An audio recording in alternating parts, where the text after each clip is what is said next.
अस्सलाम वालेकुम viewers, welcome to legal studio. मैं हूं गुलाम कासिम जोया और आज हम गुफ्तगू करेंगे पाकिस्तान क्रिमिनल प्रोसीजर कोड 1898 के सेक्शन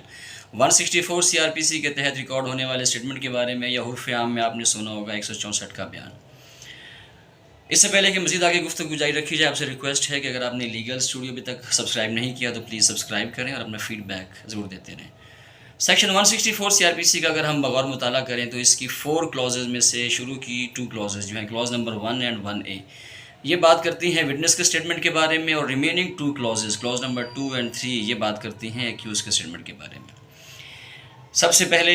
यहाँ पर जो एक बुनियादी पॉइंट शेयर करना ज़रूरी है। एक गलतफ़हमी पाई जाती है आमतौर पर लोगों में कि किसी भी वक्त कहीं पर भी 164 का या 164 सीआरपीसी का बयान हो सकता है, तो ऐसा नहीं है। सेक्शन 164 सीआरपीसी के तहत बयान या स्टेटमेंट रिकॉर्ड करवाने के लिए एफआईआर लॉन्च होना ज़रूरी है, और ड्यूरिंग इन्वेस्टिगेशन जितना जल्दी हो सके without any delay section 164 CrPC का स्टेटमेंट रिकॉर्ड किया जाना चाहिए। ड्यूरिंग इन्वेस्टिगेशन जब इन्वेस्टिगेटिंग ऑफिसर ये ज़रूरी समझता है कि विटनेस का स्टेटमेंट रिकॉर्ड होना ज़रूरी है हक़ाइक़ को कोर्ट के सामने लाने के लिए या प्रॉपर फेयर इन्वेस्टिगेशन करने के लिए, तो एक एप्लीकेशन मूव करता है before concern court of magistrate, जो अलाउ होने के बाद एक मुनासिब वक्त और डेट या तारीख़ मुकर्रर करती है ऑनरेबल कोर्ट, और इस बात की भी डायरेक्शन जारी की जाती है कि मुल्ज़िम का मौजूद होना बहुत ज़रूरी है। मुल्ज़िम या एक्यूज़ की मौजूदगी में सेक्शन 164 सीआरपीसी के तहत विटनेस का स्टेटमेंट रिकॉर्ड किया जाता है, और विटनेस को स्टेटमेंट रिकॉर्ड करवाने से पहले अच्छी तरह से ये बात बावर करवाई जाती है कि ही इज़ और she is not bound to record such statement, और उसकी फ्री कंसेंट भी जानने की हर मुमकिन कोशिश करती है ऑनरेबल कोर्ट ऑफ मैजिस्ट्रेट। और स्टेटमेंट रिकॉर्ड होने के बाद मुल्ज़िम को इस बात का इख्तियार होता है और इस बात की अपॉर्चुनिटी दी जाती है कि वो ख़ुद या उसका कौंसल विटनेस को स्टेटमेंट के हवाले से क्रॉस एग्ज़ामिन कर सकता है, उस वक्त भी कर सकता है, या वो अपना ये राइट रिज़र्व भी करवा सकते हैं during trial cross examination conduct करने के लिए। मोस्टली होता यही है कि एक्यूज़ या उसके कौंसल यही प्रेफर करते हैं कि ड्यूरिंग ट्रायल जब एविडेंस रिकॉर्ड हो रहा हो तो उस वक्त जो है ये राइट एक्सरसाइज किया जाए। अगर हम रिमेनिंग 2 क्लॉजेज़ की बात करें, clause number 2 and 3 of section 164 CrPC, तो ये बिलखुसूस बात करते हैं एक्यूज़ के स्टेटमेंट के बारे में, जिसे कन्फेशनल स्टेटमेंट भी कहा जा सकता है या इकबाल जुर्म भी कहा जा सकता है। ये एक बहुत वाइड टॉपिक है और यकीनन ये 10 to 15 मिनट्स की वीडियो में कवर नहीं हो सकता, लेकिन हम कुछ बुनियादी पॉइंट्स का यहाँ जिक्र करेंगे, और कुछ रूलिंग जो हैं उन पॉइंट्स के हवाले से वो भी honourable supreme court of Pakistan के आपके साथ शेयर करेंगे, और आगे मज़ीद नेक्स्ट वीडियो में इस मौजू पर गुफ्तगू होगी।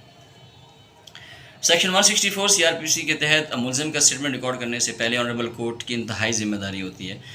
जिसका जिक्र सेक्शन 163 सीआरपीसी में बहुत वाज़ेह तौर पर किया गया है कि honourable court of magistrate first class और सेकंड क्लास, या वो मैजिस्ट्रेट जिसको इस हवाले से इख्तियारात दिए गए हों कि वो सेक्शन 164 सीआरपीसी के तहत स्टेटमेंट रिकॉर्ड करें, तो वो मुल्ज़िम को ये बात अच्छे से बावर करवाते हैं कि ये स्टेटमेंट रिकॉर्ड करने के लिए मुल्ज़िम कतन पाबंद नहीं है या बाउंड नहीं है, और इसके बावजूद भी अगर मुल्ज़िम विलिंग हो अपना कन्फेशनल स्टेटमेंट रिकॉर्ड करवाने के लिए, तो उसको ये भी बताया जाता है कि ये statement during investigation trial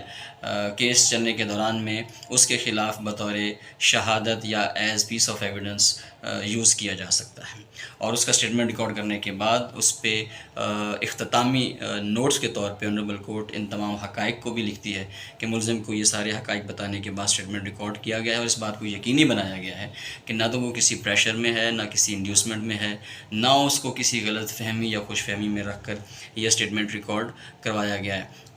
in short ये कि ये ऑनरेबल कोर्ट की ज़िम्मेदारी होती है कि वो इस बात को हर तरह से यकीनी बनाए कि ये कन्फेशनल स्टेटमेंट जो है ये मुल्ज़िम अपनी मर्ज़ी से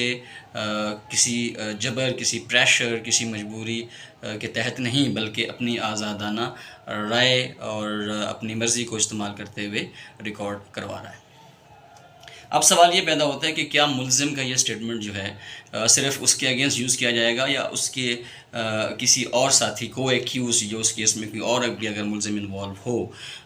या किसी और को भी अगर को एक्यूज़ रखा गया हो तो उसके ख़िलाफ़ भी ये इस्तेमाल हो सकता है या नहीं। तो बहुत वाज़ेह तौर पर ये बात बहुत सी रूलिंग में भी मिलेगी कि ऐसा स्टेटमेंट जो मुल्ज़िम रिकॉर्ड करवाता है अपना जुर्म कन्फेस करने के लिए, वो सिर्फ़ उसके अगेंस्ट यूज़ किया जा सकता है। کو ایکیوز کے اگینسٹ یوز نہیں کیا جا سکتا. کو ایکیوز کے اگینسٹ ڈیورنگ ٹرائل پروسیکیوشن کی ذمہ داری ہوتی ہے کہ وہ ایویڈنس کو، شہادتوں کو beyond shadow of doubt prove کرے. جہاں تک اس ملزم کی بات ہے جو ملزم اپنا اسٹیٹمنٹ ریکارڈ کرواتا ہے، تو اس کے خلاف بھی پروسیکیوشن کو اپنا کیس ثابت کرنے کی ذمہ داری اسی طرح عائد رہتی ہے. ایسا ہرگز نہیں ہے کہ کنفیشنل اسٹیٹمنٹ کے بعد فوراً ملزم کے خلاف فیصلہ جاری کر دیا جائے یا اس کو کنوکشن کر دیا جائے یا اس کو سزا دے دی جائے. تو ایسا نہیں ہے. یہ کنفیشنل اسٹیٹمنٹ ریکارڈ ہونے کے باوجود پروسیکیوشن کی ذمہ داری ہوتی ہے کہ وہ پراپر کیس چلائیں اور اپنا ایویڈنس ریکارڈ کروائیں اور ملزم کے خلاف کیس ثابت کریں. کیس ثابت ہونے کی صورت میں آنریبل کورٹس اس کنفیشنل اسٹیٹمنٹ کو کنسیڈر کرتی ہیں، اور جب یہ کنفیشنل اسٹیٹمنٹ اس ایویڈنس کو کاربوریٹ کرتا ہے تو پھر اس پر ریلائی کرتے ہوئے ملزم کو سزا دی جاتی ہے یا اس کو کنوکشن کیا جاتا ہے. اب اگلا سوال یہ پیدا ہوتا ہے کہ ڈیورنگ ٹرائل اگر ملزم ریٹریکٹ کر جاتا ہے اپنے بیان سے یا مکر جاتا ہے یا بعد میں اپنا بیان بدل دیتا ہے، تو کیا اس کنفیشنل اسٹیٹمنٹ کی ایویڈینشری ویلیو رہتی ہے یا نہیں؟ تو یہاں پر یہ بات بہت ساری رولنگز میں بھی ملے گی اپیکس کورٹس کی، اور میں بھی یہ بات گوش گزار کر دوں کہ ریٹریکٹ ہونے کی صورت میں بھی کنفیشنل statement recorded under section 164 CRPC بالکل اپنی جگہ پر برقرار رہتا ہے اور اس کی ایویڈینشری ویلیو بالکل برقرار رہتی ہے. لیکن ذمہ داری پروسیکیوشن پر ہی آتی ہے کہ وہ اپنا کیس ثابت کریں، اور کیس ثابت کرنے کے بعد آنریبل کورٹ جو ہے اس کنفیشنل اسٹیٹمنٹ پہ ریلائی کرتے ہوئے کہ یہ کنفیشنل اسٹیٹمنٹ جو ہے بالکل فری کنسنٹ کے ساتھ دیا گیا تھا اور ملزم نے اپنی مرضی سے اپنا جرم قبول کیا تھا، اور ٹرائل میں شہادتیں ریکارڈ ہونے کے دوران میں کیس اس کے خلاف ثابت ہوتا ہے، لہٰذا اس پر ریلائی کیا جا سکتا ہے اور اس اسٹیٹمنٹ کی بیسس پہ ملزم کو کنوکشن دی جا سکتی ہے. کنفیشنل اسٹیٹمنٹ جو ہیں وہ دو طرح کے ہوتے ہیں، ایک جوڈیشل اور ایک ایکسٹرا جوڈیشل. جوڈیشل کنفیشن وہ ہوتا ہے جو بالکل کنسرنڈ کورٹ آف میجسٹریٹ، ایسے میجسٹریٹ صاحب کے عدالت میں ریکارڈ کیا جائے جو اس بات کا مجاز ہو کہ وہ یہ اسٹیٹمنٹ ریکارڈ کر سکے، جس کے پاس یہ اتھارٹی ہو، جس کو پروونشل گورنمنٹ نے اس سلسلے میں آتھورائز کیا ہو. پولیس اسٹیشن پر یا کسی پرائیویٹ پرسن کے سامنے یا ایون کہ کسی میجسٹریٹ کے سامنے بھی جو اس وقت ایز اے میجسٹریٹ سروسز سر انجام نہ دے رہا ہو یا ایز